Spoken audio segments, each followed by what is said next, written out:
What was your first meeting like with Mourinho? What do you remember from meeting the great man? Because so many people speak highly of him. Michael Essien, I worked with Michael Essien, and he's like a father to Michael. He is. He says he's the father of the African players, isn't he? Jose Yeah. Mourinho, yeah. He's always, no, he's absolutely brilliant. Not with everybody, but mostly with African players. Jose, for some reason, just have this thing for African players. He loves us because we're his type of kind of players. We're very physical, we're good on the ball, we're technically good. And also we can read the game as well. Jose likes players that can read the game, that understands the game. And I think for African players, just automatically, technically, we kind of can read the game much better. And Jose absolutely loves that. So he used to be very, very good at African players. You know, he's been to Africa a few times. And yeah, Jose is the man. I remember the first time I met him in that house, he said, listen, I'm Jose Mourinho. I said, yes, I know. He said, I'm the special one. I said, yes, boss, I know. He said, yeah. I said, I want you in the club. Forget about this old man, Fergie. He's going to retire soon. I am the young man. So I said, yes, don't worry. I will definitely come to the club. He said, anything they tell you, say no. Just say, agree. Yes, Chelsea. And back then I was young, I was 18, just turned 18. And yeah, and I was so lucky to have got my dream club.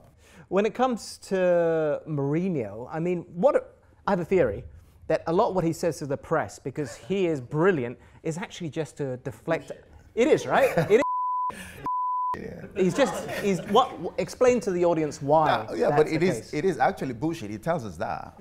But then he tells us the real stuff, but behind closed doors. You know, he comes and does this persona and shows this thing and shows and gives the press what they want, which is bullshit.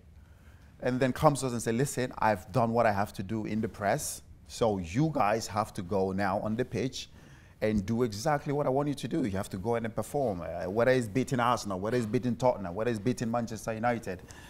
You know, he comes on the press conference or pre-match conference and absolutely destroy everybody. You know, he destroys Fergie, he destroys Arsene Wenger, and then he comes back to us and says, "Listen, I'm one up already because I've gotten into Arsene Wenger's skin, and this is something I want to do. So you guys have to go there now and beat them." You know, he used to call them kids.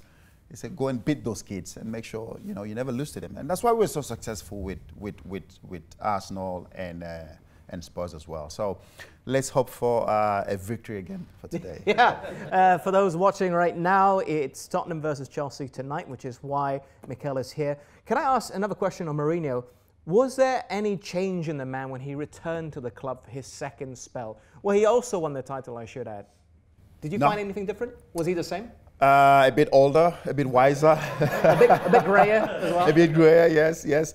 A little bit of the table flinging and cups throwing around, and no, he just became much wiser and cooler.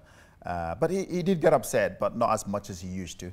You know, back then I remember when he was younger, he used to come in the dressing room and the table used to fling it and throw it, and then you know the walls are all stained. He said to us, "You guys have to fix that. Make sure you pay for it."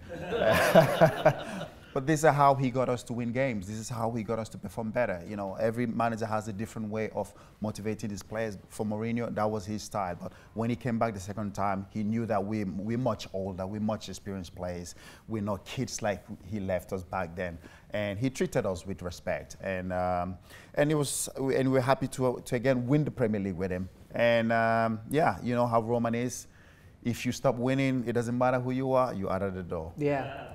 Do you think Mourinho's methods, because it has been questioned, are still workable today, can still be successful?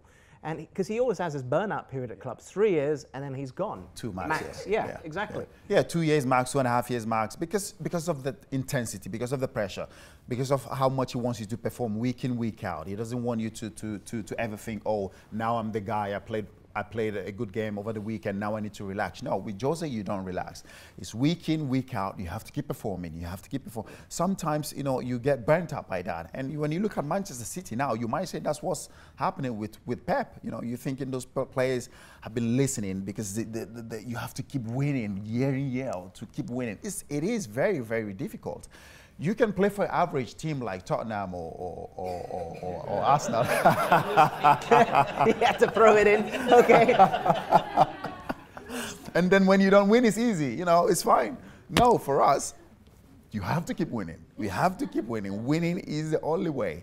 And sometimes you do get burnt out with that. You're like, oh my God, another season. I don't have to relax. I have to keep winning. So yes, you do. And Jose knows that. And I think right now, his system of playing maybe wouldn't get him success, but he's still there. He's still a top manager.